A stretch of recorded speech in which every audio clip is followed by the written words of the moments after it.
Bienvenue à Marquette Nomade, à la pensée du jour. On est rendu le 15 mai. C'est sûr que vous allez voir que j'ai pas changé de linge bien, là, mais j'ai comme fait en rafale plusieurs capsules pour ensuite pouvoir faire les montages puis vous les poster. Fait que c'est pour ça que vous voyez que je change pas de vêtements bien à tous les jours, parce que j'ai pris un petit peu d'avance. Parce qu'on s'entend que la semaine prochaine, en tout cas au 15 mai, je devrais d'être retournée dans le troc. Donc, c'est ça. Il faut que je pense que j'aurai pas le temps cette journée-là, fait que j'essaie d'en faire un petit peu d'avance. Donc, on commence. 15 mai. Il y a 3 sortes de piété filiale. La plus haute est de venir en aide à nos parents. La suivante est de ne pas les affliger. Puis la dernière est de les supporter. Commentaire. Toute société qui se respecte devrait porter en haute estime ses aînés et reconnaître leur valeur en les honorant de 3 façons. 1. En les aidant lorsqu'ils en ont besoin. En ne leur faisant pas de peine, ça c'est la deuxième, et en les acceptant tels qu'ils sont. Une communauté qui a de la considération pour ses défricheurs est une communauté qui bâtit sur des fondements d'humilité. Bon, OK. On s'entend que c'est difficile pour nous de dire qu'on est tout le temps présent pour nos parents, pour les aider, puis ces choses-là, parce qu'on est sur la route. Donc, pour nous, c'est pas évident. Mais, en d'autres termes, tu sais, ma famille, mes parents, mes grands-parents, je les respecte. Tu sais, je suis pas en mauvaise entente avec eux. C'est juste que j'ai un choix de vie qui est différent d'eux. Donc, en étant sur la route, je suis moins proche.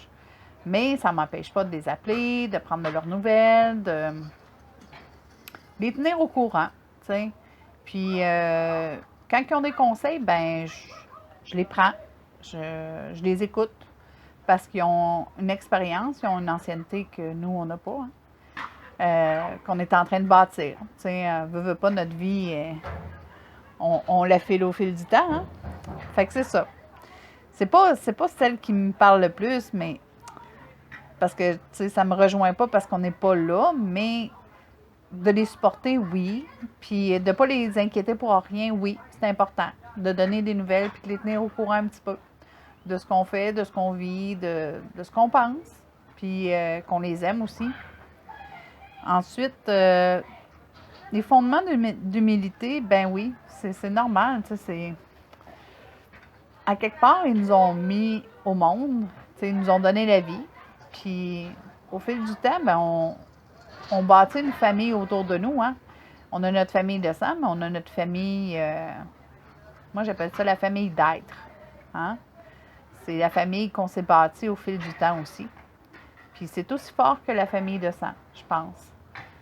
Puis c'est normal, parce qu'on vient au monde pour évoluer, pour se déplacer, pour vivre notre vie et nos rêves. Hein? Fait que c'est ça. C'était ma petite capsule sur la parenté, sur nos parents, sur les honorer, être là, être présent, puis de ne pas les inquiéter. Fait que, surtout dans les temps qu'on vit présentement, c'est important de donner des petites nouvelles. Moi, c'est facile parce que là, avec Internet et les réseaux sociaux, il y en a quasiment tous les jours là, avec ces capsules-là. Fait que c'est ça. Je vous souhaite une belle journée, puis c'est ça.